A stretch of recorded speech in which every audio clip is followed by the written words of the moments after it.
Rational numbers किसे कहते हैं? Rational number is the number which can be express in the form of P over Q. इसका मतलब वो रैशनल नंबर होते हैं जो न्यूमरेटर और डिनोमिनेटर में रिप्रेजेंट किए जाते हैं, जैसे फ्रैक्शन हम लोग लिख रहे होते हैं। अच्छा, एग्जाम्पल है यहाँ पे, shopkeeper divided the pizza in 3 equal parts, you get 1/3 of the pizza represented as 1/3। ये होता है हमारे पास रैशनल नंबर जो कि पी ओवर क्यू, यहाँ पे 1 पी है और 3 है क्यू। इसी तरह रैशनल नंबर्स में पी और क्यू की जगह क्या क्या आ सकता है? यहाँ पे नेचुरल नंबर्स आ सकते हैं। अच्छा, नेचुरल नंबर्स वो होते हैं जो कि 1 से स्टार्ट होते हैं और कंसेक्यूटिव 1 2 3 4 इस तरह नेचुरल नंबर इसे कहते हैं। यहाँ पे होल नंबर्स हो सकते हैं। होल नंबर्स 0 से स्टार्ट होते हैं, 0 1 2 3 एंड सो ऑन। या फिर इंटीजर्स हो सकते हैं। इंटीजर्स कहते हैं जो कि -3 -2 -1, इसके अंदर 0 भी आता है, फिर 1 2 3 और इस तरह कंटिन्यूएशन में होता है, इसको इंटीजर्स। तो पी और क्यू की जगह होल नंबर्स भी आ सकते हैं, नेचुरल नंबर्स भी आ सकते हैं और इंटीजर्स भी आ सकते हैं। अच्छा, एक किस्म टॉपिक है, express the following decimal in the form of P over Q. जैसे इन्होंने दिया है सवाल 7.010। अच्छा, आखिरी जीरो की कोई वैल्यू नहीं है। 7.010 इसको हम लोग पी ओवर क्यू की फॉर्म में कैसे लिखेंगे, मतलब रैशनल नंबर की फॉर्म में कैसे लिखेंगे? डेसिमल को करना है हमने फ्रैक्शन फॉर्म में। पॉइंट यहाँ पे 0 1 डिजिट आगे होगा, सेकंड के 1 के आगे होगा, 1 एंड सेकंड। तो इसका मतलब है डिवीजन में हमारे पास 1 के साथ 2 0 लगाने पड़ेंगे, क्योंकि हम लोग डेसिमल से फ्रैक्शन में कर रहे हैं।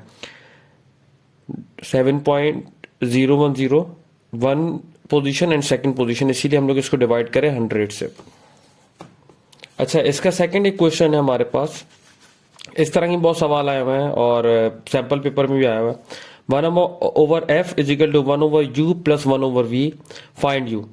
और इन्होंने v की यहाँ पे डाटा दे दिया है और f का डाटा दे दिया है। हमने सिंपल क्या करना है, f की जगह f का डाटा पुट करना है और v की जगह v का डाटा पुट करना है।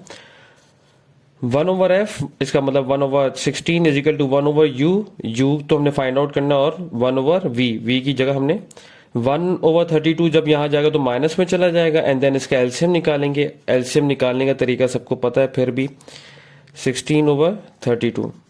एलसीएम के लिए सबसे शॉर्टेस्ट फॉर्म में नंबर से स्टार्ट करते हैं। 2 8 16, 2 6 12, 4 8, 2 2 4,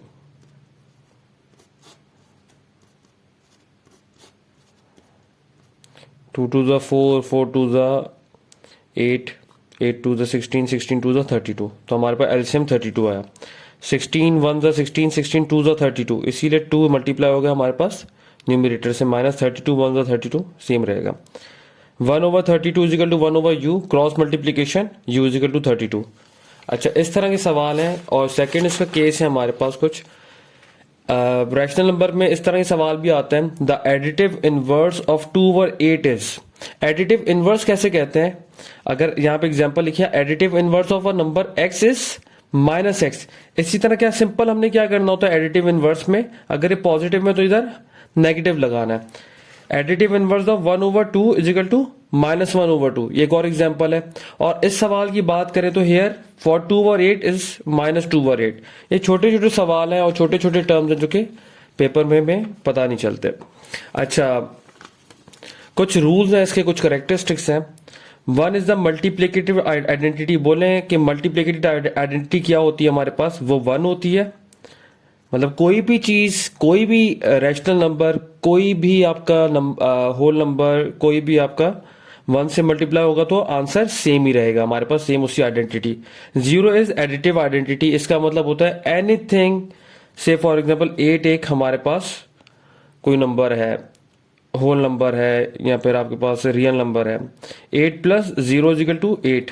तो एडिटिव आइडेंटिटी के कोई भी आपके पास वैल्यू चेंज नहीं होती। 0 एक कैरेक्टर से याद रखिए, 1 मल्टीप्लिकेटिव आइडेंटिटी और 0 additive identity of rational numbers की, कि हमारे पास चेंज नहीं होता इस वजह से।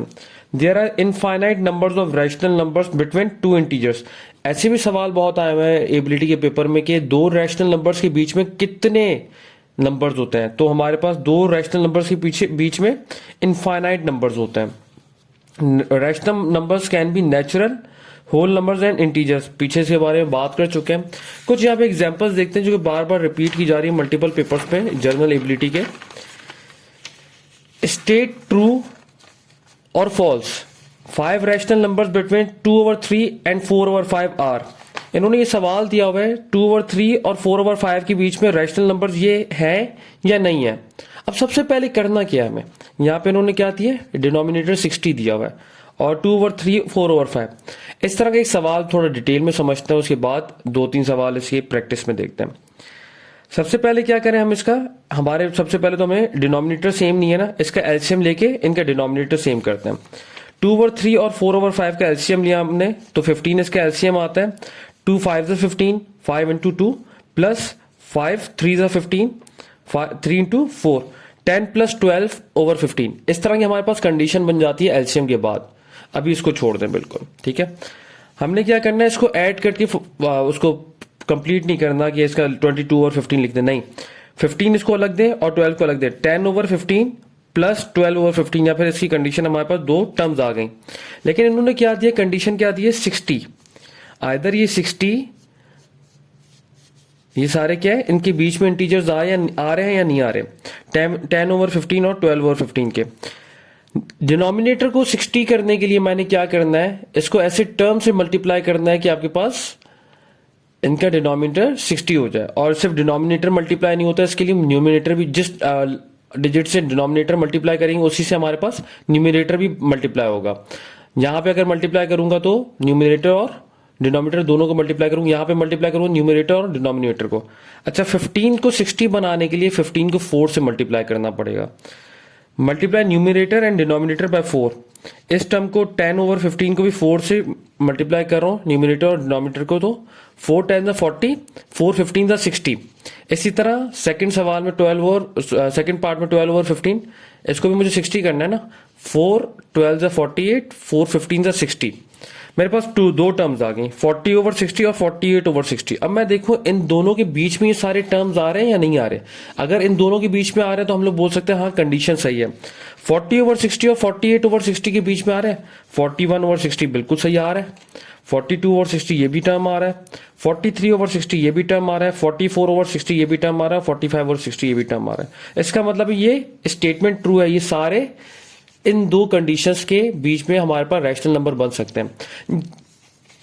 जैसे ये बात समझ नहीं आई, हम लोग एक और सवाल करते हैं, खुद ही सॉल्व करते हैं ताकि ये बात और क्लियर हो जाए। अच्छा, all above given numbers are between these two numbers, answer is true.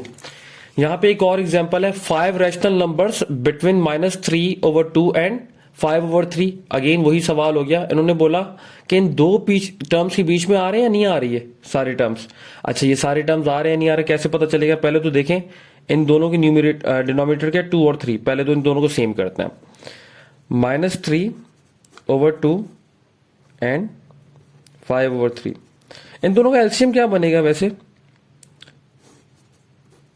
2 और 3, 2 1 = 2, 3 3 1 = 3, 2 3 = 6। ठीक है, 2 3 = 6, 3 3 = 9। मैं डायरेक्ट कर रहा हूं यहां पे, आई होप एलसीएम आता होगा। 2 3 = 6 और 3 3 = 9, -9 और प्लस 3 2 = 6, 2 5 = 10। क्लियर है। यहां पे मैंने क्या करना है, इनको प्लस नहीं करना, हमने -9/6 10/6, ये दो हमारे पास टर्म आ गई। अच्छा, ऑलरेडी यहाँ पे 6 से गिवन है तो इसको हमने मल्टीप्लाई फर्दर किसी चीज से मल्टीप्लाई और डिवाइड नहीं करवाना, तो हमने इसको 60 रखना है। अच्छा, इसके डिनोमिनेटर सेम है 6 और 6, तो हमने इसको फर्दर किसी चीज से मल्टीप्लाई डिवाइड नहीं करना, क्योंकि इधर भी 6 6 ही है हमारे पास। अच्छा, हमने देखना है ये सारे टर्म इन दो रैशनल नंबर के बीच में आ रहे हैं नहीं आ रहे। -9 -8/6 बिल्कुल आ रहा है, ये -7/6 ये भी आ रहा है, 0 भी इनके बीच में आता है, 1/6 भी बिल्कुल इनके बीच में आ रहा है, 10 से छोटे, 2/6 ये इनके बीच में आ रहा है। तो यहाँ पे भी कंडीशन हमारे पास सेटिस्फाई हो रही है, तो इसका आंसर भी हमारे पास ट्रू है। अच्छा, एक और टर्म देखते हैं, 2 rational numbers between 1/5 and 4/5 are. एक सवाल इन्होंने दो दे दिया, इन्होंने हमसे पूछ लिया कि इन दोनों के बीच में रैशनल नंबर क्या आएंगे, 1/5 और 4/5 से, इन दोनों के बीच में 1/5 के बाद क्या 2/5 भी आएगा, 3/5, इसके बाद 4/5। तो हमारे पास आंसर ही ये है कि 2/5 और 3/5 ऐसे टर्म है जो कि इन दो के बीच में आता है। अच्छा, एक है find the 9 rational number between 0 and 1। 9 rational number 0 1 के बीच में क्या होंगे? 0 और 1। इनके बीच में कौन से रैशनल नंबर हो सकते हैं हमारे पास?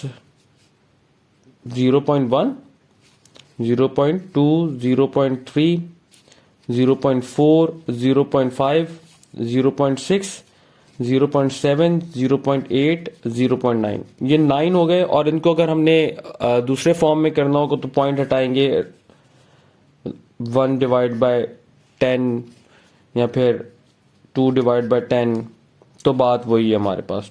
इसी तरह भी कंटिन्यू करके आखिर में 9 डिवाइड बाय 10। तो ये पूरा हमारे पास इसका find the 9 rational number between 0 and 1। अच्छा, कुछ और सवाल हैं इसमें, देखें। Choose the rational numbers that does not lie between rational number -2/3 and -1/5। इन्होंने ये सारी कंडीशंस दे दी हमारे पास कि इनमें से कौन सा ऐसा टर्म है जो इनके बीच में नहीं आ रहा। वैसे देखा जाए तो ये दोनों माइनस में है, तो इधर इनका आंसर सबका माइनस में ही आना चाहिए। इसके बीच में जो टर्म्स होंगे वो माइनस में होंगी। लेकिन यहाँ पे हमें सामने साफ पता चल रहा है कि 3/10 प्लस में है, तो ये वो टर्म है जो कि इन दो टर्म्स के बीच में नहीं आ रहा। तो ये वो वाला टर्म है जो कि इन दोनों टर्म्स के बीच में नहीं आएगा। इसी तरह ये दो सवाल इस करके कोशिश करें और इसके कमेंट में आंसर बताइएगा। Choose the rational number which does not lies between rational number 3/5 and 2/3। 46/75, 47/75, 49/75 और 50/75। और इसके आंसर खुद करने की कोशिश करें, नहीं हो तो बता दीजिएगा, मैं इसको सॉल्व कर दूंगा। आखिरी सवाल है 3 rational numbers between 2/5 and 3/5 is this. ये ट्रू है या फॉल्स है, इसको देख के कि इन दो को ऐसे सॉल्व करेंगे। अच्छा, क्या करेंगे आप इसका? पहले इनके दोनों डिनोमिनेटर सेम ही है, तो मल्टीप्लाई ऐसी चीज से करेंगे इनका डिनोमिनेटर 20 आ जाए। इसका मतलब 5 4 20 होगा, तो 2 4 एंड 5 4। इसी तरह 3 4 और 5 4 20। तो इन दोनों के बीच में देखिएगा ये तीनों आ रहे हैं या नहीं आ रहे। अगर आ रहे हैं तो फिर ट्रू है, नहीं तो फिर फॉल्स है इसका आंसर। कुछ सवाल इसके थोड़े टफ भी होते हैं, वो इस तरह के। इफ 27 की power x is equal to 9/3 की पावर x, फाइंड x। इसमें क्या करना होता है हमें? इसमें हमें जो x की पावर है ना 3, मतलब 3 की पावर x है, इधर हमने सबको 3 करना होता है ताकि, अच्छा इसकी प्रॉपर्टी है पहले साथ साथ देखते हैं। 3 cube is equal to cube power x is equal to 3। 9 को 3 स्क्वायर लिख सकते हैं और 3x को 3, तीनों 3 में आ गए। अगेन जब पावर मल्टीप्लाई होती है तो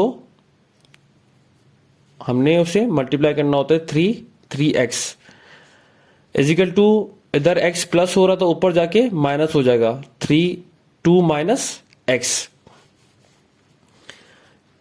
जब हमारे पास बेसिस सेम हो गई, पावर डिफरेंट, तो हम लोग बेसिस को हटा के डायरेक्ट पावर्स को, इस तरह ये एक प्रॉपर्टी है हमारे पास।